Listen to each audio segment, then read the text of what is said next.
Vauxhall's second generation Mokka small SUV needed a really significant update and gets it with this far-reaching mid-term refresh. Sharper looks are matched by a reworked cabin, and powertrain choices split between conventional, hybrid and EV.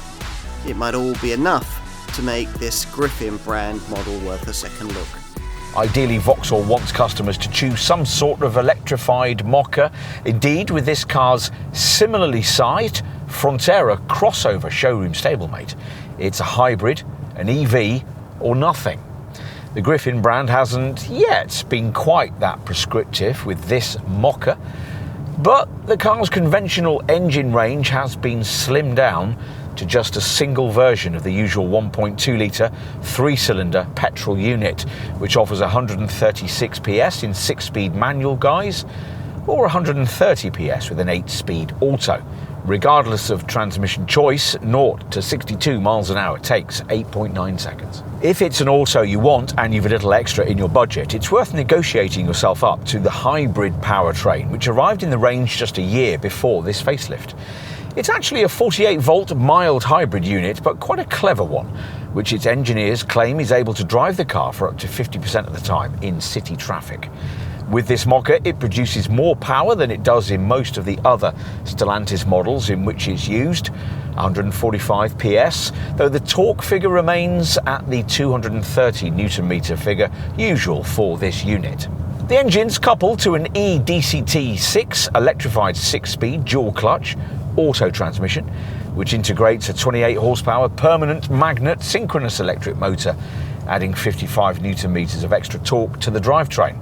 That extra pulling power springs you off the line a little quicker. 0 to 62 miles an hour takes 8.4 seconds. And you might also notice the benefit with mid-range overtakes. And to facilitate that, the e-motor will act as a generator to recharge the hybrid system's 48-volt battery every time you brake or come off the throttle. What about the full electric variant, the Mokka Electric model we're trying here? Well, this car doesn't feel quite as urgent away from rest as its Corsa electric showroom stablemate, but it's not slow, with 62 miles an hour from rest taking 9 seconds. As before, this model shares nearly all the same mechanicals you'll find in that EV Super Mini, though the usual single-speed auto transmission is now solely mated to the CMP platform's largest available 54 kilowatt-hour long-range battery. This offers a range of 250 miles, a big jump from the 209-mile figure of the Mokka E we tried back in 2021. It's linked to a more powerful 156 PS motor than before, 20 PS more, though doesn't actually feel any faster because the 260 Nm torque figure is just the same. 0 to 62 miles an hour is rated at 9 seconds, but in place of the near 130 mile an hour top speed of a petrol-powered Mokka, the flat-out figure here is just 93 miles an hour. Still, when was the last time you drove at 93 miles an hour? Perhaps you better not answer that. This is a cleaner, more appealing take on the second generation Mokka, but you might need a long stare and a quick reference to the old car to realise just why. Here at the side, the update changes are minor. A black design strip now runs from the A-pillars above the side windows, with another running across the lower door surfaces to the rear. The main visual changes made as part of this update are at the front here, where a new cut line below the blacked-out visor grille has been added. The LED headlamps also gain a more distinctive 3 lighting block signature, plus chrome has been dispensed with, and there's a redesigned front bumper. So not all that much has changed outside. Has more of the update budget been spent in the cabin? Well, let's step in and find out. Well, yes, there are a few bigger changes in the interior, where the so-called multimedia pure panel system on the dashboard now houses 2 10-inch screens. Previously, the most affordable Mokka models were limited to screens of only 7 inches in size. As before, it's a cabin you're not going to like much if you object to shiny, smudge-worthy piano black plastic, and it's also one that would benefit from a splash or two of colour, though the contrasting grey on these sports seats looks quite smart, and there's some nice carbon fibre style trimming ahead of the passenger. The steering wheel's new as well. Overall, though, it's quite a nice place to sit, and we applaud Vauxhall's continuing decision to fly in the face of perceived Stellantis design policy and separate out climate controls from the touchscreen into a lower bank of physical buttons. Having just tested a rival Ford Puma where that isn't the case, the day-to-day usability difference that made was very noticeable.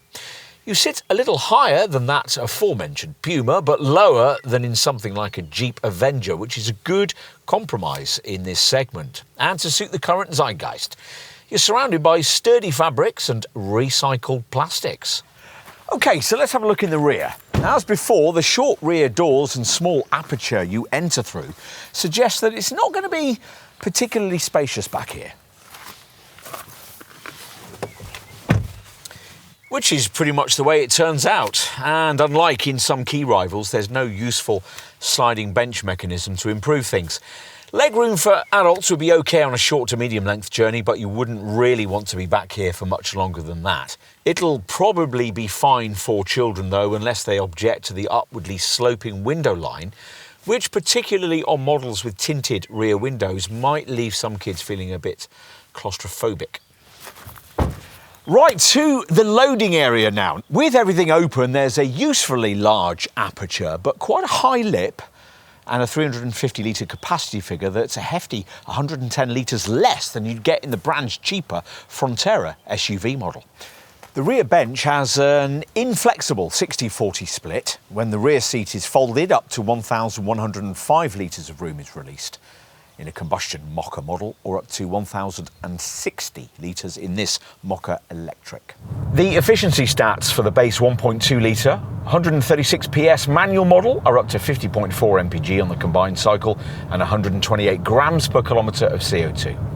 For the 1.2, 130 PS auto, you're looking at 46.3 mpg and 138 grams per kilometre. The Mokka Hybrid manages up to 58.9 mpg on the combined cycle and up to 109 grams per kilometre of CO2, a useful improvement over the conventional engine, very close to the stats of the class-leading Toyota Yaris Cross Hybrid.